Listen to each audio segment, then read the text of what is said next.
جب یوسف نے اپنے والد سے کہا کہ ابا میں نے خواب میں 11 ستاروں اور سورج اور چاند کو دیکھا ہے، دیکھتا کیا ہوں کہ وہ مجھے سجدہ کر رہی ہیں۔ انہوں نے کہا کہ بیٹا اپنے خواب کا ذکر اپنے بھائیوں سے نہ کرنا، نہیں تو وہ تمہارے حق میں کوئی چال چلیں گے۔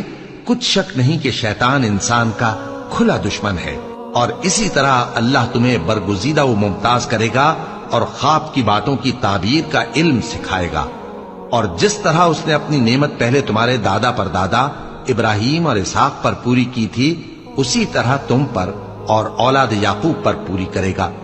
بے شک تمہارا پروردگار سب کچھ جاننے والا ہے، حکمت والا ہے۔ ہاں، یوسف اور ان کے بھائیوں کے قصے میں پوچھنے والوں کے لیے بہت سی نشانیاں ہیں۔ جب انہوں نے آپس میں تذکرہ کیا کہ یوسف اور اس کا بھائی ابا کو ہم سے زیادہ پیارے ہیں، حالانکہ ہم جماعت کی جماعت ہیں، کچھ شک نہیں کہ ابا کھلی غلطی پر ہیں، یوسف کو یا تو جان سے مار ڈالو یا کسی ملک میں پھینک آؤ، پھر ابا کی توجہ صرف تمہاری طرف ہو جائے گی اور اس کے بعد تم نیک لوگوں میں ہو جاؤ گے۔ ان میں سے ایک کہنے والے نے کہا کہ یوسف کو جان سے نہ مارو، کسی اندھے کنویں میں ڈال دو کہ کوئی راہگیر اسے نکال کر کسی دوسرے ملک میں لے جائے گا۔ اگر تم کو کرنا ہی ہے تو یوں کرو۔ یہ مشورہ کر کے وہ اپنے والد سے کہنے لگے کہ ابا جان، کیا سبب ہے کہ آپ یوسف کے بارے میں ہمارا اعتبار نہیں کرتے؟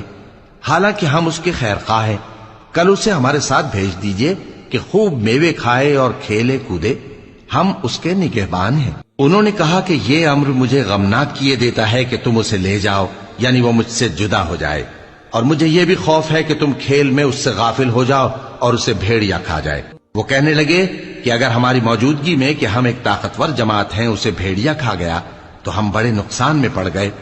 غرض جب وہ اس کو لے گئے اور اس بات پر اتفاق کر لیا کہ اس کو اندھے کنویں میں ڈال دیں، اور ہم نے یوسف کی طرف وحی بھیجی کہ ایک وقت ایسا آئے گا کہ تم انہیں ان کے اس سلوک سے آگاہ کرو گے اور ان کو اس وحی کی کچھ خبر نہ ہوگی۔ اور یہ حرکت کر کے وہ رات کے وقت باپ کے پاس روتے ہوئے آئے، کہنے لگے کہ ابا جان، ہم تو دوڑنے اور ایک دوسرے سے آگے نکلنے میں مصروف ہو گئے اور یوسف کو اپنے اسباب کے پاس چھوڑ گئے تو اسے بھیڑیا کھا گیا، اور آپ ہماری بات کو گو ہم سچ ہی کہتے ہیں باور نہیں کریں گے۔ اور ان کے کرتے پر جھوٹ موٹ کا لہو بھی لگا لائے۔ یعقوب نے کہا کہ یوں نہیں ہے، بلکہ تم اپنے دل سے یہ بات بنا لائے ہو۔ اچھا، صبر کہ وہی خوب ہے، اور جو تم بیان کرتے ہو اس کے بارے میں اللہ ہی سے مدد چاہیے۔ اور اب اللہ کی شان دیکھو کہ اس کنویں کے قریب ایک قافلہ آوارد ہوا اور انہوں نے پانی کے لیے اپنا سقا بھیجا، تو اس نے کنویں میں ڈول لٹکایا، یوسف اس سے لٹک گئے۔ وہ بولا، زہے قسمت، یہ تو ایک لڑکا ہے، اور اس کو قیمتی سرمایہ سمجھ کر چھپا لیا۔